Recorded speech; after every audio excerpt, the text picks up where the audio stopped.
ಇದು ಕೇವಲ ಕರ್ನಾಟಕ ರಾಜ್ಯಕ್ಕೆ ಮಾತ್ರ ಅಲ್ಲ, ಇಡೀ ಭಾರತದಲ್ಲಿ ಈ ವಕ್ಫ್ ಹೆಸರಲ್ಲಿ ಇಡೀ ನಮ್ಮ ಭಾರತದಲ್ಲಿ ಏನು ಭೂಮಿಯನ್ನ ಕಬಳಿಕೆ ಮಾಡುವಂತ ಒಂದು ಹುನ್ನಾರ ವಕ್ಫ್ ಹೆಸರಲ್ಲಿ ಈ ಕಾಂಗ್ರೆಸ್ ಪಕ್ಷದವರು ಮಾಡ್ತಾ ಇದ್ದಾರೆ. ಸ್ವತಂತ್ರ ಬಂದಾಗ್ಲಿಂದ ಕೂಡ ಇವತ್ತಿನವರೆಗೂ ಕೂಡ ಆಗ್ತಾ ಇರುವಂತಹ ಅನ್ಯಾಯಗಳ ಬಗ್ಗೆ ಸನ್ಮಾನ್ಯ ಪ್ರಧಾನಮಂತ್ರಿಗಳಾದ ನರೇಂದ್ರ ಮೋದಿಜಿಯವರು ಈ ವಕ್ಫ್ ಒಂದಿದ್ರಲ್ಲೇ ದೊಡ್ಡ ಪ್ರಮಾಣದ ಬದಲಾವಣೆಯನ್ನು ತಗೊಂಡು ಬರುವುದಕ್ಕೆ ಒಂದು ಬಿಲ್ ಅನ್ನು ಅವರು ಪ್ರವೇಶ ಮಾಡಿದ್ದಾರೆ. ಆ ವಿಷಯದಲ್ಲಿ ಇಡೀ ದೇಶದಲ್ಲಿ ಚರ್ಚೆಗೆ ಬಿಟ್ಟು ಅದನ್ನ ಮತ್ತೆ ಪಾಸ್ ಮಾಡಬೇಕು ಅನ್ನುವಂತ ಒಂದು ವಿಚಾರ ಬಂದಾಗ ಕರ್ನಾಟಕದಲ್ಲಿ ಜಮೀರ್ ಅನ್ನೋ ಒಬ್ಬ 420 ಸಚಿವನನ್ನ ಮುಂದೆ ಇಟ್ಟು ಈ ರಾಜ್ಯದ ಮುಖ್ಯಮಂತ್ರಿಗಳಾಗಿರುವಂತಹ ಸಿದ್ದರಾಮಯ್ಯನವರು ಎಲ್ಲ ರೈತರ ಭೂಮಿಯನ್ನ ಇವತ್ತು ಕಬಳಿಸುವಂತ ಒಂದು ಪ್ರಯತ್ನಕ್ಕೆ, ಅಂದ್ರೆ ಆ ಕಾನೂನು ಬಂದ್ಬಿಟ್ರೆ ಈ ಭೂಮಿಯನ್ನ ವಾಪಸ್ ತಗೊಳ್ಳೋದಕ್ಕೆ ಆಗೋದಿಲ್ಲ ಅಂತ ಹೇಳಿ ತರಾತುರಿಯಾಗಿ ಇವತ್ತು ಇಡೀ ನಮ್ಮ ಕರ್ನಾಟಕ ರಾಜ್ಯದಲ್ಲಿ ಇವತ್ತು ನಮ್ಮ ರೈತರ ಭೂಮಿಯನ್ನ ಏನು ಕಸ್ಕೊಳ್ಳುವಂತ ಒಂದು ಪ್ರಯತ್ನ ಮಾಡ್ತಾ ಇದ್ದಾರೆ. ಅದರ ವಿರುದ್ಧವಾಗಿ ಇವತ್ತು ನಮ್ಮ ಹೋರಾಟ. ಮತ್ತೆ ಮೊನ್ನೆ ಈ ಚುನಾವಣೆ ಸಂದರ್ಭ ಬಂದಾಗ ಆ ನೋಟಿಸ್ಗಳನ್ನ ಅದನ್ನ ಹಿಂಪಡೆಯೋದಕ್ಕೆ ಮುಖ್ಯಮಂತ್ರಿಗಳು ಸೂಚನೆ ಕೊಟ್ಟಿದ್ದೀವಿ ಅಂತ ಹೇಳಿದ್ರು. ನೋಟಿಸ್ ಅನ್ನ ಹಿಂಪಡೆಯೋದು ಮಾತ್ರ ಅಲ್ಲ, ಇವತ್ತು ಇಡೀ ಆ ಗೆಜೆಟ್ ನೋಟಿಫಿಕೇಶನ್ ಗವರ್ಮೆಂಟ್ ಆರ್ಡರ್ಗಳನ್ನ ಸಂಪೂರ್ಣವಾಗಿ ಕ್ಯಾಬಿನೆಟ್ ಅಲ್ಲಿ ಒಂದು ಮೀಟಿಂಗ್ ಮಾಡೋದ್ರ ಮೂಲಕ ಕ್ಯಾಬಿನೆಟ್ ನಿರ್ಣಯಗಳನ್ನ ತಗೊಂಡು ಶಾಶ್ವತವಾಗಿ ಇದನ್ನ ಅವರು ಕ್ಲೋಸ್ ಮಾಡಬೇಕಾಗಿತ್ತು. ಅದನ್ನು ಬಿಟ್ಟು ಚುನಾವಣೆ ಒಂದು ನೆಪದಲ್ಲಿ ಆ ನೋಟಿಸ್ಗಳನ್ನ ಹಿಂಪಡಿತಾ ಇದೀವಿ ಅಂತ ಹೇಳಿ ಹೇಳಿಕೆಯನ್ನು ಕೊಟ್ಟು ಅಲ್ಲಿಗೆ ಬಿಟ್ಬಿಟ್ರು. ಹಾಗಾಗಿ ಇವತ್ತು ಭಾರತೀಯ ಜನತಾ ಪಕ್ಷ ಕರ್ನಾಟಕ ರಾಜ್ಯಾದ್ಯಂತ ಇದು ಹೋರಾಟ ಏನ್ ಮಾಡ್ತಾ ಇದೆ, ಇಡೀ ದೇಶನೇ ಗಮನಿಸ್ತಾ ಇದೆ. ದೇಶಕ್ಕೆ ಇವತ್ತು ಏನು ಸನ್ಮಾನ್ಯ ಪ್ರಧಾನಮಂತ್ರಿ ನರೇಂದ್ರ ಮೋದಿಜಿ ಅವರು ಕಾನೂನನ್ನೇ ಅವರು ತಿದ್ದುಪಡಿ ಮಾಡುವಂತ ಒಂದು ಈ ಸಂದರ್ಭದಲ್ಲಿ ಕರ್ನಾಟಕದಲ್ಲಿ ಅನಾಹುತಗಳನ್ನ ತಪ್ಪಿಸೋದಕ್ಕೆ ರೈತರ ಜೊತೆಯಲ್ಲಿ ಭಾರತೀಯ ಜನತಾ ಪಕ್ಷ ಇದೆ ಅನ್ನುವಂತ ಒಂದು ವಿಚಾರ ಯಾವ ಮಟ್ಟಕ್ಕಾದರೂ ಕೂಡ ಇದನ್ನು ಹೋರಾಟ ಮಾಡಿ ಯಾವೊಬ್ಬ ರೈತರಿಗೂ ಕೂಡ ಒಂದು ಇಂಚು ಭೂಮಿ ಕೂಡ ಅವರು ಕಳ್ಕೊಳ್ಳಾರ್ದೆ ನಾವು ಹೋರಾಟ ಮಾಡ್ತೀವಿ. ನೋಡಿ, ಇವತ್ತು ಖಂಡಿತವಾಗ್ಲೂ ಕೂಡ ಇಡೀ ದೇಶದಲ್ಲೇ ಭಾರತೀಯ ಜನತಾ ಪಕ್ಷದ ಒಂದು ವಾತಾವರಣ, ನಮ್ಮ ಕರ್ನಾಟಕದಲ್ಲೂ ಕೂಡ ಸೊಂಡೂರು ಸೇರಿದಂತೆ ಇವತ್ತು ಸಿಗ್ಗಾವಿ ಆಗಿರ್ಬೋದು, ಚನ್ನಪಟ್ಟಣ ಆಗಿರ್ಬೋದು, ಎನ್ಡಿಎ ಭಾರತೀಯ ಜನತಾ ಪಕ್ಷನ ಗೆಲ್ಲುತ್ತೆ. ಎಕ್ಸಿಟ್ ಪೋಲ್ ಏನ್ ಹೇಳಿದ್ದಾರೆ? ಯಾರು ಹೇಳಿದ್ದಾರೆ? ಸೊ ಹಾಗಾಗಿ ನಾನು ಹೇಳ್ತಾ ಇರೋದೇನಂತಂದ್ರೆ ಅದಕ್ಕೆ ಯಾವುದು ನಾನು ಒತ್ತು ಕೊಡೋ ಪ್ರಶ್ನೆನೇ ಇಲ್ಲ. ಜನರ ಒಂದು ಅಭಿಮಾನ, ಜನರು ಯಾವ ರೀತಿ ನಮ್ಮ ಬಗ್ಗೆ ಅವರ ಒಂದು ಕಾಳಜಿ ತೋರಿಸಿರುವಂತದ್ದು. ಆ ಕಡೆ ಕಾಂಗ್ರೆಸ್ ಅವರು ಒಂದು ಹಣದ ಒಂದು ಹೊಳೆಯನ್ನ ಅವರು ಇದು ಮಾಡಿದ್ರು, ತಾವು ನೋಡಿದಿರಿ, ಲೆಕ್ಕ ಮಾಡಿದ್ರೆ ನಿಮಗೂ ಗೊತ್ತಾಗುತ್ತೆ ಏನಾಗಿದೆ, ನಿಮ್ ಕಣ್ಮುಂದೆ ಇದೆ. ಆದ್ರೆ ಜನರು ನಮ್ಮ ಪರವಾಗಿ ಅಭಿಮಾನದಿಂದ ಅವರು ಹೇಗಿದ್ರು ಏನನ್ನೋದ್ರ ಮೇಲೆ ನನ್ನ ಅನುಭವದಲ್ಲಿ ಒಳ್ಳೆ ಒಂದು ಮೆಜಾರಿಟಿಯಲ್ಲಿ ನಾವು ಗೆಲ್ತೀವಿ.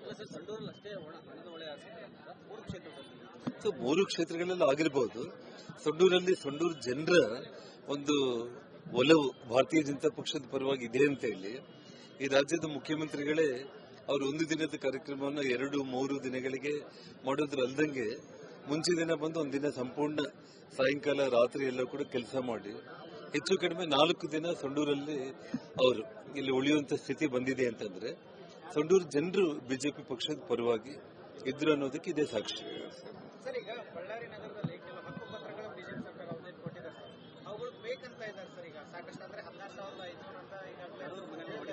ನಾನೇಂದ್ರೆ ಅದನ್ನ ಮತ್ತೆ ಇನ್ನೊಂದು ಸಂದರ್ಭದಲ್ಲಿ ಮಾತಾಡ್ತೀನಿ. ನಾನು ವಿಷಯಾಂತರ ಆಗೋದು ಬೇಡ, ಇದು ಬಹಳ ಗಂಭೀರವಾದ ವಿಚಾರ.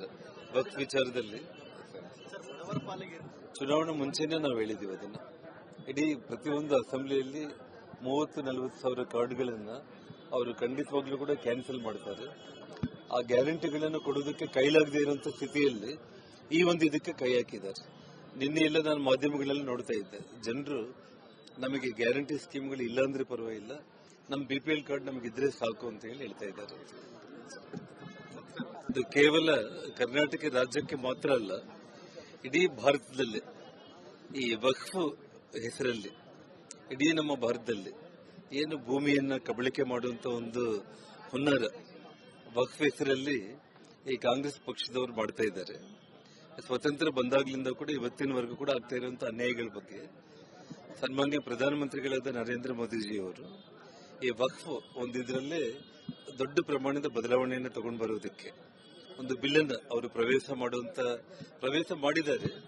ಆ ವಿಷಯದಲ್ಲಿ ಇಡೀ ದೇಶದಲ್ಲಿ ಚರ್ಚೆಗೆ ಬಿಟ್ಟು ಅದನ್ನ ಮತ್ತೆ ಪಾಸ್ ಮಾಡಬೇಕು ಅನ್ನುವಂತ ಒಂದು ವಿಚಾರ ಬಂದಾಗ ಕರ್ನಾಟಕದಲ್ಲಿ ಜಮೀರ್ ಅನ್ನೋ ಒಬ್ಬ 420 ಸಚಿವನನ್ನ ಮುಂದೆ ಇಟ್ಟು ಈ ರಾಜ್ಯದ ಮುಖ್ಯಮಂತ್ರಿಗಳಾಗಿರುವಂತಹ ಸಿದ್ದರಾಮಯ್ಯನವರು ಎಲ್ಲ ರೈತರ ಭೂಮಿಯನ್ನ ಇವತ್ತು ಕಬಳಿಸುವಂತ ಒಂದು ಪ್ರಯತ್ನಕ್ಕೆ, ಅಂದ್ರೆ ಆ ಕಾನೂನು ಬಂದ್ಬಿಟ್ರೆ ಈ ಭೂಮಿಯನ್ನ ವಾಪಸ್ ತಗೊಳ್ಳೋದಕ್ಕೆ ಆಗೋದಿಲ್ಲ ಅಂತ ಹೇಳಿ ತರಾತುರಿಯಾಗಿ ಇವತ್ತು ಇಡೀ ನಮ್ಮ ಕರ್ನಾಟಕ ರಾಜ್ಯದಲ್ಲಿ ಇವತ್ತು ನಮ್ಮ ರೈತರ ಭೂಮಿಯನ್ನ ಏನು ಕಸ್ಕೊಳ್ಳುವಂತ ಒಂದು ಪ್ರಯತ್ನ ಮಾಡ್ತಾ ಇದ್ದಾರೆ. ಅದರ ವಿರುದ್ಧವಾಗಿ ಇವತ್ತು ನಮ್ಮ ಹೋರಾಟ. ಮತ್ತೆ ಮೊನ್ನೆ ಈ ಚುನಾವಣೆ ಸಂದರ್ಭ ಬಂದಾಗ ಆ ನೋಟಿಸ್ಗಳನ್ನ ಅದನ್ನ ಹಿಂಪಡೆಯೋದಕ್ಕೆ ಮುಖ್ಯಮಂತ್ರಿಗಳು ಸೂಚನೆ ಕೊಟ್ಟಿದ್ದೀವಿ ಅಂತ ಹೇಳಿದ್ರು. ನೋಟಿಸ್ ಅನ್ನ ಹಿಂಪಡೆಯೋದು ಮಾತ್ರ ಅಲ್ಲ, ಇವತ್ತು ಇಡೀ ಆ ಗೆಜೆಟ್ ನೋಟಿಫಿಕೇಶನ್ ಗವರ್ಮೆಂಟ್ ಆರ್ಡರ್ಗಳನ್ನ ಸಂಪೂರ್ಣವಾಗಿ ಕ್ಯಾಬಿನೆಟ್ ಅಲ್ಲಿ ಒಂದು ಮೀಟಿಂಗ್ ಮಾಡೋದ್ರ ಮೂಲಕ ಕ್ಯಾಬಿನೆಟ್ ನಿರ್ಣಯಗಳನ್ನ ತಗೊಂಡು ಶಾಶ್ವತವಾಗಿ ಇದನ್ನ ಅವರು ಕ್ಲೋಸ್ ಮಾಡಬೇಕಾಗಿತ್ತು. ಅದನ್ನ ಬಿಟ್ಟು ಚುನಾವಣಾ ಒಂದು ನೆಪದಲ್ಲಿ ಆ ನೋಟಿಸ್ಗಳನ್ನ ಹಿಂಪಡಿತಾ ಇದೀವಿ ಅಂತ ಹೇಳಿ ಹೇಳಿಕೆಯನ್ನು ಕೊಟ್ಟು ಅಲ್ಲಿಗೆ ಬಿಟ್ಬಿಟ್ರು. ಹಾಗಾಗಿ ಇವತ್ತು ಭಾರತೀಯ ಜನತಾ ಪಕ್ಷ ಕರ್ನಾಟಕ ರಾಜ್ಯಾದ್ಯಂತ ಇದು ಹೋರಾಟ ಏನ್ ಮಾಡ್ತಾ ಇದೆ, ಇಡೀ ದೇಶನೇ ಗಮನಿಸ್ತಾ ಇದೆ. ದೇಶಕ್ಕೆ ಇವತ್ತು ಏನು ಸನ್ಮಾನ್ಯ ಪ್ರಧಾನಮಂತ್ರಿ ನರೇಂದ್ರ ಮೋದಿಜಿ ಅವರು ಕಾನೂನನ್ನೇ ಅವರು ತಿದ್ದುಪಡಿ ಮಾಡುವಂತ ಒಂದು ಈ ಸಂದರ್ಭದಲ್ಲಿ ಕರ್ನಾಟಕದಲ್ಲಿ ಅನಾಹುತಗಳನ್ನ ತಪ್ಪಿಸೋದಕ್ಕೆ ರೈತರ ಜೊತೆಯಲ್ಲಿ ಭಾರತೀಯ ಜನತಾ ಪಕ್ಷ ಇದೆ ಅನ್ನುವಂತ ಒಂದು ವಿಚಾರ ಯಾವ ಮಟ್ಟಕ್ಕಾದರೂ ಕೂಡ ಇದನ್ನು ಹೋರಾಟ ಮಾಡಿ ಯಾವೊಬ್ಬ ರೈತರಿಗೂ ಕೂಡ ಒಂದು ಇಂಚು ಭೂಮಿ ಕೂಡ ಅವರು ಕಳ್ಕೊಳ್ಳಾರ್ದೆ ನಾವು ಹೋರಾಟ ಮಾಡ್ತೀವಿ. ನೋಡಿ, ಇವತ್ತು ಖಂಡಿತವಾಗ್ಲೂ ಕೂಡ ಇಡೀ ದೇಶದಲ್ಲೇ ಭಾರತೀಯ ಜನತಾ ಪಕ್ಷದ ಒಂದು ವಾತಾವರಣ, ನಮ್ಮ ಕರ್ನಾಟಕದಲ್ಲೂ ಕೂಡ ಸೊಂಡೂರು ಸೇರಿದಂತೆ ಇವತ್ತು ಸಿಗ್ಗಾವಿ ಆಗಿರ್ಬೋದು, ಚನ್ನಪಟ್ಟಣ ಆಗಿರ್ಬೋದು, ಎನ್ಡಿಎ ಭಾರತೀಯ ಜನತಾ ಪಕ್ಷನ ಗೆಲ್ಲುತ್ತೆ. ಎಕ್ಸಿಟ್ ಪೋಲ್ ಏನ್ ಹೇಳಿದ್ದಾರೆ? ಯಾರು ಹೇಳಿದ್ದಾರೆ? ಸೊ ಹಾಗಾಗಿ ನಾನು ಹೇಳ್ತಾ ಇರೋದೇನಂತಂದ್ರೆ ಅದಕ್ಕೆ ಯಾವುದು ನಾನು ಒತ್ತು ಕೊಡೋ ಪ್ರಶ್ನೆನೇ ಇಲ್ಲ. ಜನರ ಒಂದು ಅಭಿಮಾನ, ಜನರು ಯಾವ ರೀತಿ ನಮ್ಮ ಬಗ್ಗೆ ಅವರ ಒಂದು ಕಾಳಜಿ ತೋರಿಸಿರುವಂತದ್ದು. ಆ ಕಡೆ ಕಾಂಗ್ರೆಸ್ ಅವರು ಒಂದು ಹಣದ ಒಂದು ಹೊಳೆಯನ್ನ ಅವರು ಇದು ಮಾಡಿದ್ರು, ತಾವು ನೋಡಿದಿರಿ. ಲೆಕ್ಕ ಮಾಡಿದ್ರೆ ನಿಮಗೆ ಗೊತ್ತಾಗುತ್ತೆ ಏನಾಗಿದೆ, ನಿಮ್ ಕಣ್ಮುಂದೆ ಇದೆ. ಆದ್ರೆ ಜನರು ನಮ್ಮ ಪರವಾಗಿ ಅಭಿಮಾನದಿಂದ ಅವರು ಹೇಗಿದ್ರು ಏನನ್ನೋದ್ರ ಮೇಲೆ ನನ್ನ ಅನುಭವದಲ್ಲಿ ಒಳ್ಳೆ ಒಂದು ಮೆಜಾರಿಟಿಯಲ್ಲಿ ನಾವು ಗೆಲ್ತೀವಿ.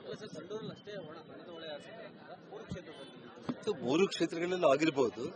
ಸೊಂಡೂರು ಜನರ ಒಂದು ಒಲವು ಭಾರತೀಯ ಜನತಾ ಪಕ್ಷದ ಪರವಾಗಿ ಇದೆ ಅಂತ ಹೇಳಿ ಈ ರಾಜ್ಯದ ಮುಖ್ಯಮಂತ್ರಿಗಳೇ ಅವರು ಒಂದು ದಿನದ ಕಾರ್ಯಕ್ರಮವನ್ನು 2-3 ದಿನಗಳಿಗೆ ಮಾಡೋದ್ರಲ್ದಂಗೆ ಮುಂಚೆ ದಿನ ಬಂದು ಒಂದಿನ ಸಂಪೂರ್ಣ ಸಾಯಂಕಾಲ ರಾತ್ರಿ ಎಲ್ಲ ಕೂಡ ಕೆಲಸ ಮಾಡಿ ಹೆಚ್ಚು ಕಡಿಮೆ 4 ದಿನ ಸೊಂಡೂರಲ್ಲಿ ಅವರು ಇಲ್ಲಿ ಉಳಿಯುವಂತ ಸ್ಥಿತಿ ಬಂದಿದೆ ಅಂತಂದ್ರೆ ಸೊಂಡೂರು ಜನರು ಬಿಜೆಪಿ ಪಕ್ಷದ ಪರವಾಗಿ ಇದ್ರು ಅನ್ನೋದಕ್ಕೆ ಇದೇ ಸಾಕ್ಷಿ.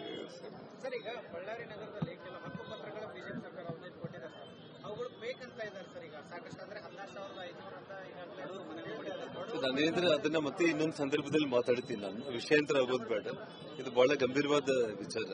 ವಕ್ಫ್ ವಿಚಾರದಲ್ಲಿ ಚುನಾವಣೆ ಮುಂಚೆನೆ ನಾವು ಹೇಳಿದೀವಿ ಅದನ್ನ. ಇಡೀ ಪ್ರತಿಯೊಂದು ಅಸೆಂಬ್ಲಿಯಲ್ಲಿ 30-40 ಸಾವಿರ ಕಾರ್ಡ್ಗಳನ್ನ ಅವರು ಖಂಡಿತವಾಗ್ಲೂ ಕೂಡ ಕ್ಯಾನ್ಸಲ್ ಮಾಡ್ತಾರೆ. ಆ ಗ್ಯಾರಂಟಿಗಳನ್ನು ಕೊಡೋದಕ್ಕೆ ಕೈಲಾಗದೇ ಇರುವಂತ ಸ್ಥಿತಿಯಲ್ಲಿ ಈ ಒಂದು ಇದಕ್ಕೆ ಕೈ ಹಾಕಿದ್ದಾರೆ. ನಿನ್ನೆ ಎಲ್ಲ ನಾನು ಮಾಧ್ಯಮಗಳಲ್ಲಿ ನೋಡ್ತಾ ಇದ್ದೆ, ಜನರು ನಮಗೆ ಗ್ಯಾರಂಟಿ ಸ್ಕೀಮ್ಗಳು ಇಲ್ಲ ಅಂದ್ರೆ ಪರವಾಗಿಲ್ಲ, ನಮ್ಮ BPL ಕಾರ್ಡ್ ನಮಗಿದ್ರೆ ಸಾಕು ಅಂತ ಹೇಳಿ ಹೇಳ್ತಾ ಇದ್ದಾರೆ.